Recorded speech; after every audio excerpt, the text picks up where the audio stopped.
زندگی میں راستوں کا پیدا ہونا یہ زندگی کی خوبصورتی ہے. تو اس کے لیے پھر راہیں کھلتی ہیں، اللہ کشادگیاں پیدا کرتا ہے.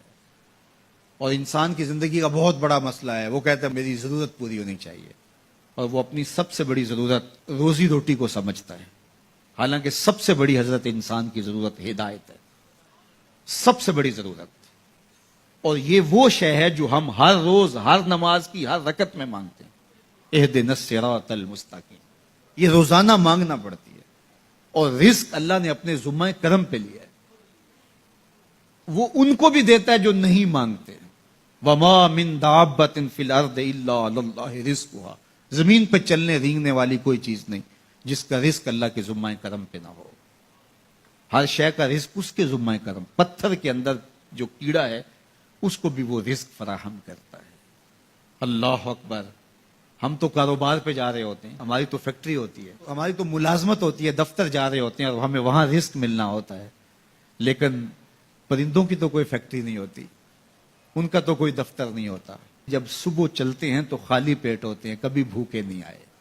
بن توکل پنچھی اڑ دے، خرچ نہ پلے زیرہ ہو.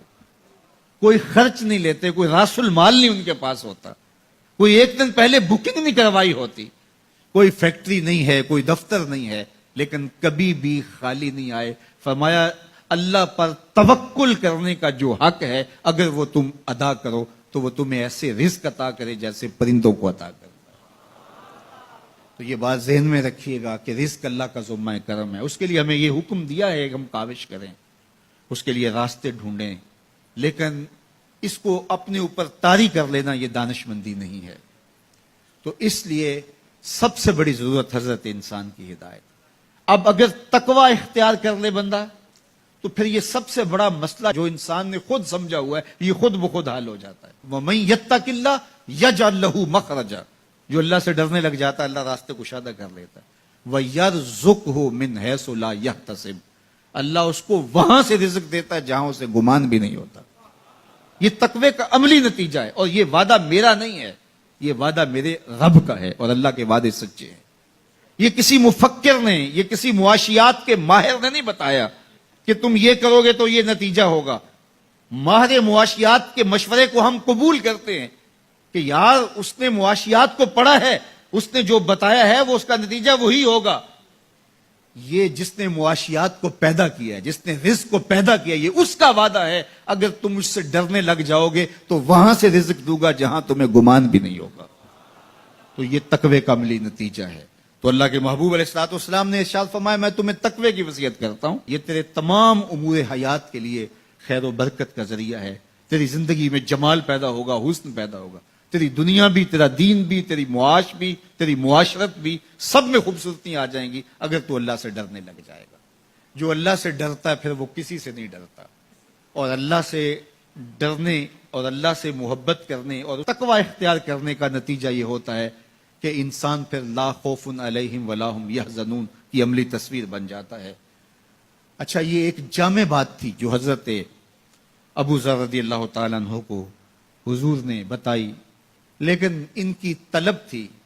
موقع ملا تھا حضور کی چوکھٹ پہ حاضری کا تو دامن طلب پھیلایا تھا. تو کہا اب مانگ رہے ہیں تو پھر کم کیوں مانگیں ہیں. آج وہ مائل بعطا اور بھی کچھ مانگ. تو آج پھر جھولی پھیلا لی اور کہا زدنی یا رسول اللہ صلی اللہ علیہ وسلم. حضور یہ تو عطا کیا لیکن مجھے کچھ اور بھی ارشاد کیجئے، میری جھولی میں کچھ اور بھی ڈال دیجئے. تو آقا کریم علیہ الصلوۃ والسلام نے ارشاد فرمایا علیک بتلاوت القرآن و ذکر اللہ. میں تمہیں دو چیزیں بتاتا ہوں. ایک تو قرآن مجید کی تلاوت کو معمول زندگی بنا لو، اور دوسرا اللہ کا ذکر یہ اپنی زندگی میں اتار لو. جب تم قرآن مجید کی تلاوت اور ذکر الہی شعار حیات بنا لو گے تو آسمان میں تیری باتیں ہوا کریں گے اور زمین میں تیرے لیے روشنیاں پھیل جائیں گی.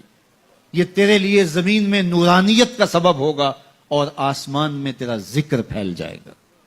قرآن مجید کی تلاوت، قرآن مجید کے ساتھ شغف پیدا کیجئے اور اپنی زندگی کو قرآن مجید کے ساتھ جوڑ لیجئے.